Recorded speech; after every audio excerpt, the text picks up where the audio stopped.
are joined today by J.R. Romano. Well, hello, J.R. Romano here, Connecticut Republican Party. First of all, thank you for tuning in. Please share. We're available on all platforms, YouTube, iTunes. Appreciate the reviews that we've gotten. So where do I start today? Well, I think probably wouldn't be a solid podcast unless I bring up what's happening with Chris Murphy, this whole impeachment and this issue in the Ukraine. The only thing that I'll have to say is reading the transcripts, I think, at least the way that it appears to me, is that the Democrats, once again, have played into Donald Trump's hands. Because what he's been able to do is he's been able to highlight some very, very, very peculiar business dealings of Joe Biden and his son with the Chinese as well as with the Ukrainian government. I thought it was interesting. I think in both cases, when Joe Biden had visited China, 2 weeks later, the Chinese government worked with Joe Biden's son to raise $1.5 billion into a private equity fund. And then 2 weeks after Joe Biden visited Ukraine, Joe Biden, his son was on the board of some suspicious energy company. And by the way, I'm just paraphrasing from a story that I had seen on, I think it was NBC News. What I think is very telling, and what we're learning right now actually, is all of a sudden Chris Murphy's changing his story. So I've challenged some of the media to go to Senator Murphy and ask for his transcripts of the phone conversation and communications as he's had with the Ukrainian government to be released. It's very peculiar where it would appear, allegedly, that what Chris Murphy is challenging the president on, he in fact did as a senator. There's also videos of Joe Biden kind of bullying, what I would say. There was a clip that I saw yesterday of him talking about how he got a prosecutor fired that was investigating his son. So this whole thing, it appears to me that in the Democrats' resistance at all costs, tripped over themselves and fell into a trap set by the president, because it doesn't seem like there's much here. Someone had challenged me. I don't. Based on that transcript, I don't see anything. You have the Ukrainian president saying, there was nothing here. But once again, because the Democrats are not interested in leading, they're not interested in helping the middle class. They're actually rooting for recession. We know that, right? Because I think one way you get rid of Trump is a crashing economy. So please bring on the recession. You have all these Democrats that are actually rooting for the U.S. economy to tank. They're rooting for things to get worse in the country so that they can win. Think about that. They're actually hoping that our economy turns. Now, how amazing is that? Like, when you think about the idea as we're all Americans, we all want to lift each other up. And it doesn't appear the Democrats are like that. The Democrats just want power. And actually, I'm reminded of a story, this goes back a little ways, where this is under the Malloy administration, where they were celebrating the fact that more people needed to be subsidized on the Obamacare exchanges, and somehow that was something to celebrate. But the problem is that means when you're getting a subsidy in Obamacare that you're poorer than you used to be. So in a Democrat's mind, it's a good thing that you're reliant on government benefits, right? So Donald Trump, President Trump, has, what I believe, set a trap that the Democrats fell in, and now it's exposing Joe Biden, who is the last moderate, and I don't even think he's that moderate, but he's the last moderate that is on that stage for president. The rest have talked the Green New Deal, and we're going to talk about restricting dietary. We should eat less meat because of the carbon emissions. I mean, this president has set a trap that now has forced all eyes on Joe Biden, his tenure as vice president, as well as John Kerry, because just remember, John Kerry's son and Joe Biden's son were in this partnership together with this private equity fund. So it'll be very interesting to see what happens here. And you see the Democrats now kind of falling all over themselves. Chris Murphy's kind of changing his story. Elizabeth Warren kind of doesn't know what to do because she has all these things and was asked about Joe Biden as vice president. So I'm very curious in where this goes. But yeah, if anyone wants to, Google any of these videos, you can see that apparently the National Press Corps didn't care when Joe Biden's son was getting all these deals from these international companies. And the thing that's scary about this whole thing that everyone seems to ignore, Joe Biden's son has a checkered past. There isn't another American or businessman anywhere in the world, unless you're a politician's son, that would be granted access to these high-level talks after having the personal history that Senator and Vice President Biden's son has. So it's very curious that these government entities would trust someone with that kind of history. I certainly wouldn't, with billions of dollars and energy companies and the things that Joe Biden's son was involved in. So it'll be very interesting to see where this goes.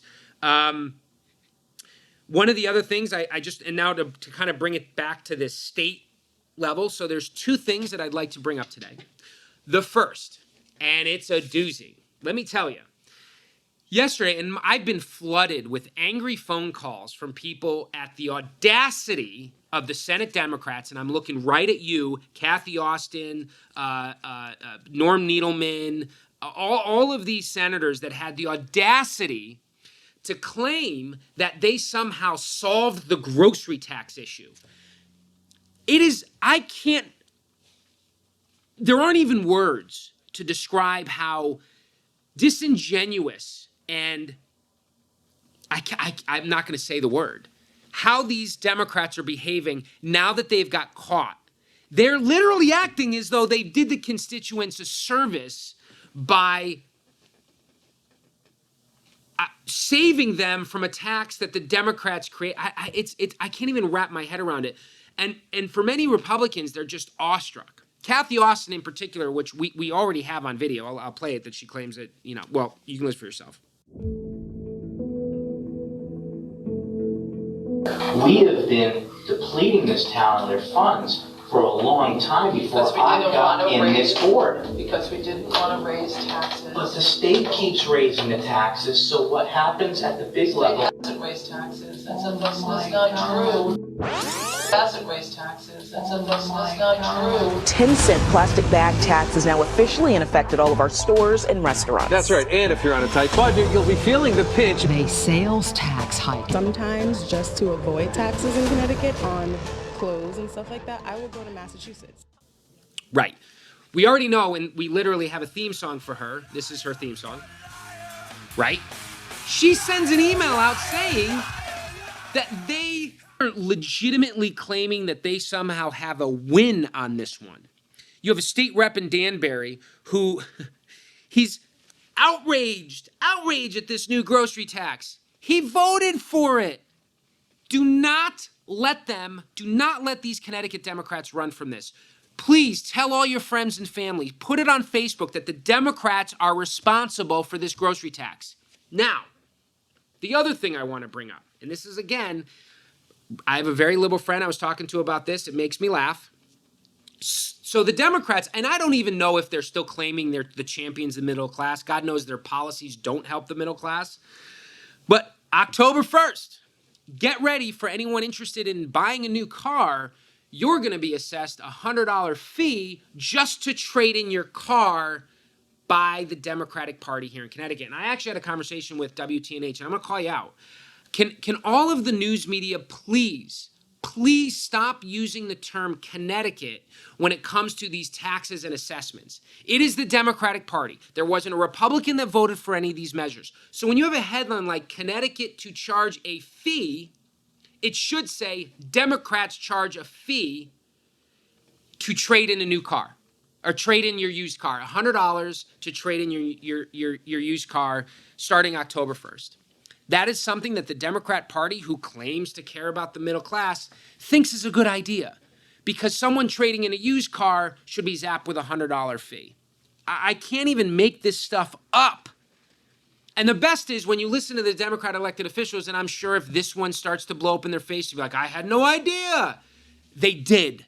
They 100% knew what they were doing, and if they didn't read the bill and they voted for tax increases, it means they didn't care about your family. They didn't bother to do their job, which is to actually look, hey, how is this going to impact my constituents?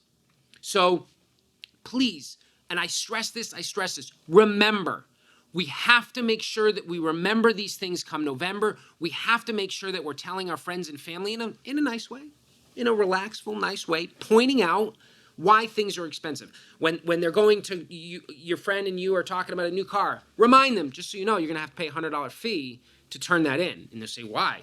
Connecticut Democratic Party. Remind them of what it's costing hard-working people that punch a clock every day. The Democrats feel entitled to your labor. They feel entitled. And that's the thing that makes me laugh, because they're kind of lurching towards communism as a party anyway. But they always talk about labor. You know, all these wealthy people, we're living off labor. There's someone else's labor. Well, what's the state doing? And this is the thing that's crazy. This state is literally the Democrats in this state pride themselves on living off of your labor. They think they're doing you a favor by taking more from you. But when you ask local Democrats, you ask your friends who are liberal, they want to ignore all those facts. So, that trade-in fee is something that is certainly going to impact the middle class. Because if you're trading in a 1999 Ford to get a 2009 Chevy, you're going to pay a $100 fee. In some instances, car's probably not even worth the $100. I know a couple trade-ins ago, my car wasn't even worth $100. But you're going to have to pay that fee to the state of Connecticut. It's insane.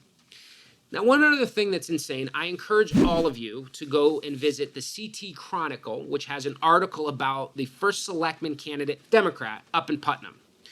He apparently was handwriting notes about some, let's just say, some inappropriate things and overtures to a female staffer. So apparently, if you live in Putnam, the Democrats don't care if you're a creepy old man, because Nancy Wyman hasn't said a word about it. Well, actually, you know what? Maybe I'll give Nancy the benefit of the doubt. Maybe she's giving a handwritten note to condemn their candidates' behavior, which, by the way, exposed the town to potential millions in liabilities and sexual harassment case lawsuit. So that's also a thing that the people of Putnam may want to consider when they're voting in November, where this current candidate who used to be the mayor has exposed them to massive liability and lawsuits. So CT Chronicle, see the story about the Putnam Selectman candidate who's a Democrat, but May Flexer's been quiet. Denise, they haven't said a word about this guy. So maybe they're going to send it by pigeon carrier. Who knows? Anyway, those are the topics this week in Connecticut, in very, very politically confused state. J.R. Romano with Connecticut Republican Party.